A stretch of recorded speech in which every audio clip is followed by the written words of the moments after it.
Hi everyone, আজকে আমরা কথা বলবো বিসিবির ব্যাপারে। বিসিবি এরকম একটা জায়গা যেখানে রাজনীতি, অর্থনীতি, দুর্নীতি, অবনীতি সব কিছু হয়, জাস্ট ক্রিকেটটা হয় না। তামিম ইকবাল এরকম একটা স্টেটমেন্ট দিয়েছিল কয়েকদিন আগে, অ্যান্ড ওই স্টেটমেন্টের একটা উদাহরণ হলো আজকের এই সিচুয়েশন।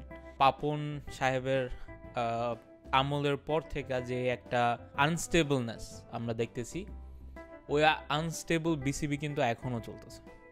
নতুন যারাই আসছে তাদের থেকে আমাদের এক্সপেকটেশনটা অনেক বেশি, বিকজ যখন তারা সিটে ছিলেন না তখন তাদের অনেক রকমের মন্তব্য ছিল যেগুলো আমরা শুনা এতদিন বড় হয়েছি। সো আমাদেরও এক্সপেকটেশনটা ওনাদের থেকে অনেক বেশি।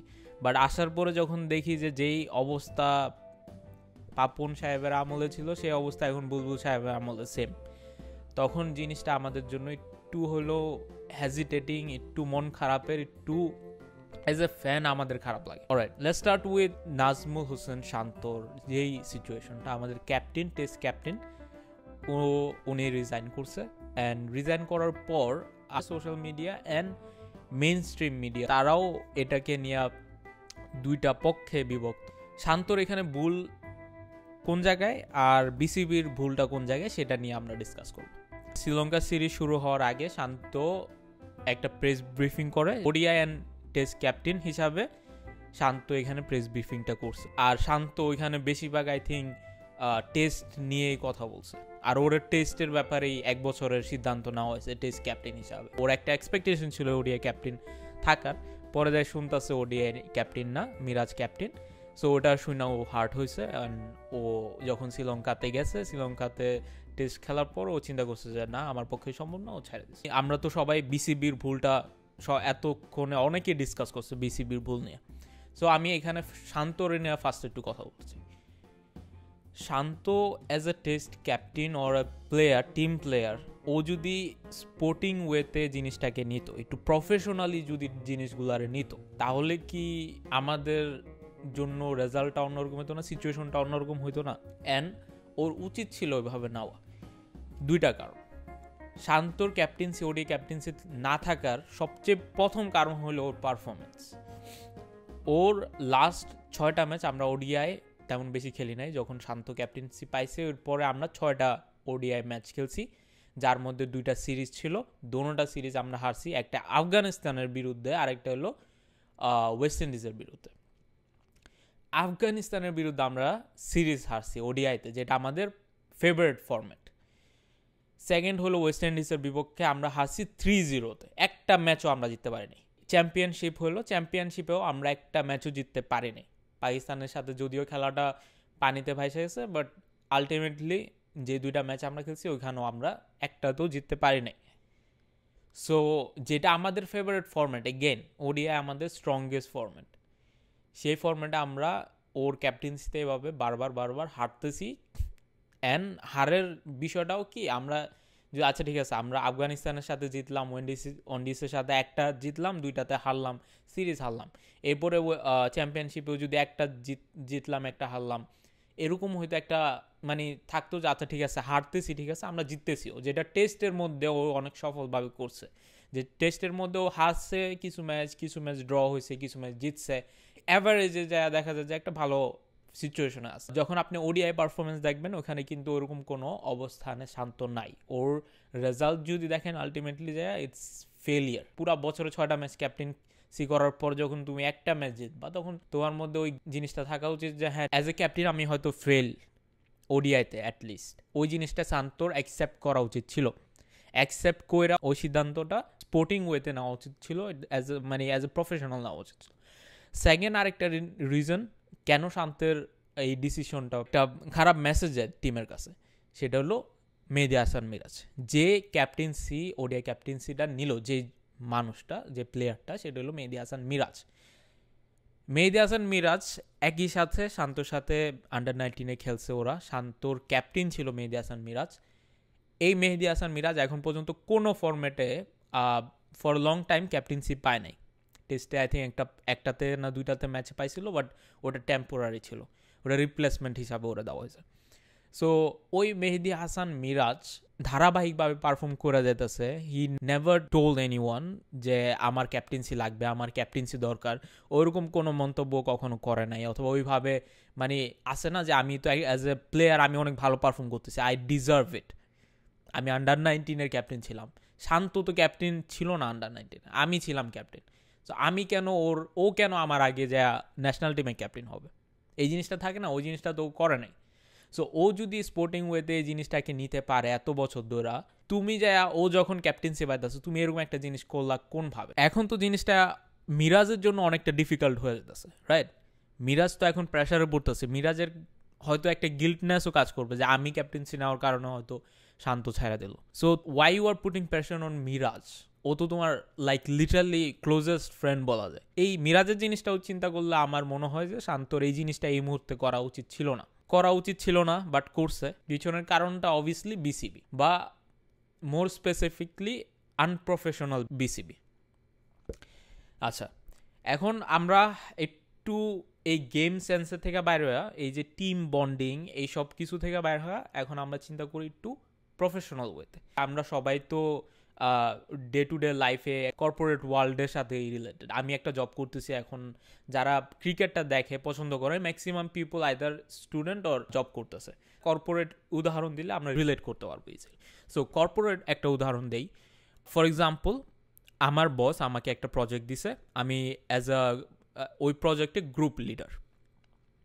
আমি 1 বছর ধরে প্রজেক্টে করার পর আমার পারফরমেন্স খারাপ হলো। আমার পারফরমেন্স যখন খারাপ হয়েছে, আমাকে না বইলা এক প্রকার আমারে তো অবভিয়াসলি আমরা যারা কর্পোরেটে কাজ করি ডিসিশন আমাদেরকে সাথে নেওয়া হয় না, ডিসিশনটা হয় বোর্ডের মধ্যে কে থাকে? ফাউন্ডার, কো ফাউন্ডার, সিইও, হাবিজাবি আর শেয়ার হোল্ডাররা থাকে। সো আমাকে ওইখানে ডাক দেওয়া বলবে না যে আদনান তুমি তো পারফরমেন্স খারাপ করো না, তুমি কি থাকতে চাও নাকি, ওটা জিজ্ঞেস করবে না। ওরা ডাইরেক্ট ইমেল পাঠিয়ে দিবে যে আই এম সরি, তোমার পারফরমেন্স এনাফ না, আমরা আপাতত তোমার একটু সাইডে রাখি, রাইট? সো কর্পোরেটলি প্রফেশনালি যদি চিন্তা করি, বোর্ডের ডিসিশন রেসপেক্টফুলি নেওয়া উচিত ছিল শান্তর। তো বোর্ড যদি চিন্তা করে প্রফেশনাল ওয়েতে, বোর্ড যদি চিন্তা করে এত কর্পোরেট ওয়েতে, তাহলে শান্তর ডিসিশনটা তো বোর্ডের প্রফেশনালি নেওয়া উচিত ছিল। শান্তর এই ডিসিশনটা শোনার পর বোর্ড কেন রিয়েক্ট করতেছে, কেন ওভার রিয়েক্ট করতেছে? বোর্ড এরকম স্টেটমেন্ট কেন দিতেছে যে আমরা তো জানি না, শান্তর হঠাৎ করে এভাবে ক্যাপ্টেন্সি ছাড়াটা ভুল হয়েছে, টিমের ওপর এফেক্ট। ভাই, টিমের ওপর এফেক্ট পড়লে তুমি তাহলে এরকম কাহিনী করবা কেন যাওয়ার আগে শান্তরে? টিম গেমই যদি বলো, টিম গেমই যদি মনে হয় যে সবাই একসাথে করে রাখা উচিত, এটা কোনো কর্পোরেট জায়গা না, এটা একটা টিম বন্ডিং জায়গা, দেন তুমি সিরিজের আগে কেন শান্তর এইভাবে করে ক্যাপ্টেন্সি ছাড়াইলা উইথাউট টেলিং হ্যাম? অ্যাটলিস্ট 3টা ক্যাপ্টেনরা একসাথে আইন না, ওদের সাথে মিটিং করা, একসাথে ডিসিশনটা তো নেওয়া যেত। কেউ তো মানা করতো না, আমার মনে হয় না কেউ মানা করতো। 3 জনের একসাথে বসায়া ক্যাপ্টেন্সি নেওয়ার পরে একসাথে তো প্রেস ব্রিফিংটা দেওয়া যেত নাকি? সো ওই জিনিসটা না করে আমরা কি করলাম, যে একটা ক্যাপ্টেন্সি দিলাম, আরেকজনের না বইলা সরাই দিলাম। এত কিছু করার পরে আমরা চিন্তা করতেছি না, প্রফেশনালি শান্ত নেওয়া উচিত। তাইলে শান্তর যে পার্সোনাল ডিসিশন, আমি ক্যাপ্টেন্সি করতে পারবো না, আমার জন্য এই পজিশনে থাকা পসিবল না, এটা তো শান্তর পার্সোনাল ডিসিশন। ওটা তো বিসিবি রেসপেক্ট করা উচিত ছিল, বিসিবি তো গার্ডস দেখানো উচিত ছিল। নিজে একটা ডিসিশন নিবা, ওই ডিসিশনটার এগেনস্টে কেউ গেলে তুমি যদি ওই গাটসি কথাটা বলতে না পারো, এখানে বিসিবির কি করা উচিত ছিল? বিসিবির বলা উচিত ছিল যে we respect Shanto's decision as a captain করি, আমরা ট্রাই করছি আমাদের পক্ষ থেকে শান্তর সাথে কথা বলে ম্যানেজ করার, বাট আলটিমেটলি দেখা যেতেছে ওর পার্সোনাল ডিসিশন, ও কোনোভাবে এখানে থাকতে যাচ্ছে না, and we respect it, that's it, move on. Bangladesh cricket team কারোর জন্য অপেক্ষা করবে না। একজন চলে গেলে আরেকজন সাকিব আল হাসান ছিল না, সাকিব আরেকটা তৈরি হয়ে আছে। সো এরকমই সবাই রিপ্লেসেবল। সমস্যা হলো আমরা মানে কোন দিকে যে যাবো এটা আমরা নিজেও জানি না। আইদার প্রফেশনালি যাও, গাটসি ডিসিশন নাও, অ্যান্ড ওটার সাথে স্টিক থাকো যে ঠিক আছে আমরা এই ডিসিশনটা নিছি, ও যদি অ্যাকসেপ্ট না করে এটা ওর ব্যাপার, আমরা ওটার সম্মান জানাই। ও এরকম প্লেয়ার না যে ও মানে ক্যাপ্টেন্সি ছাড়া দিছে দেখা এখন দলের জন্য খেলবে না ভালো। এই ক্যাপ্টেন্সি আমরা ডিসাইড করবো, ওর ক্যাপ্টেন্সির আন্ডারে ও আমাদেরকে সহযোগিতা করবে, টিমের হয়ে খেলবে, ও 100% ও দিবে।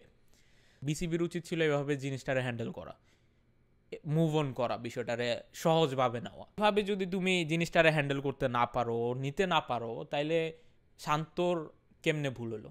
শান্ত তো ঠিকই করছে।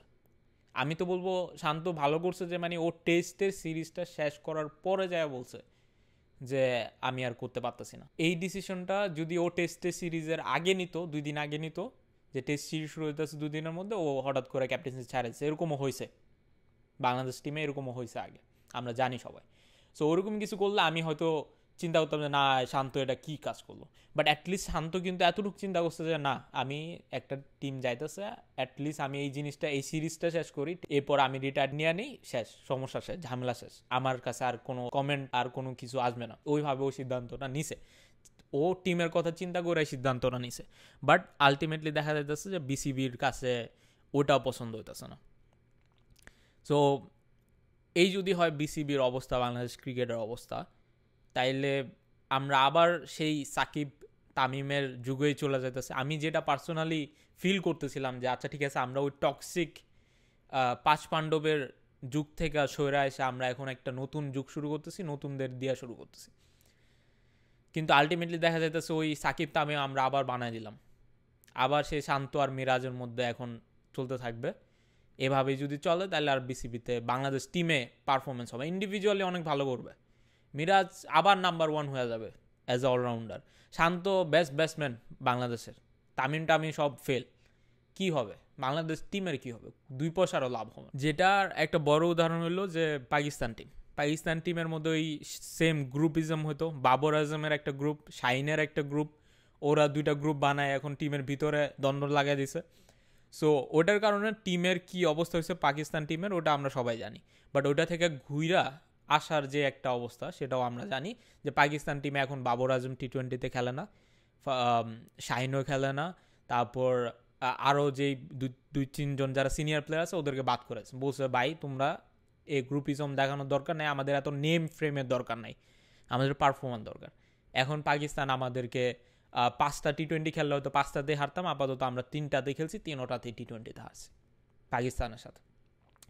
সো এই অবস্থা বাংলাদেশে যদি এরকম গ্রুপিজম চলতে থাকে, বাংলাদেশে যদি এরকম ইগো ক্ল্যাশ চলতে থাকে, ইন্ডিভিজুয়াল প্লেয়ারদের পারফরমেন্সের উপর আমরা বেশি ফোকাস করি আর ইন্ডিভিজুয়াল প্লেয়ারদের উপর আমরা বেশি ফোকাস করি, তাহলে বাংলাদেশ টিমের আলটিমেটলি কোনো উন্নতি হবে না।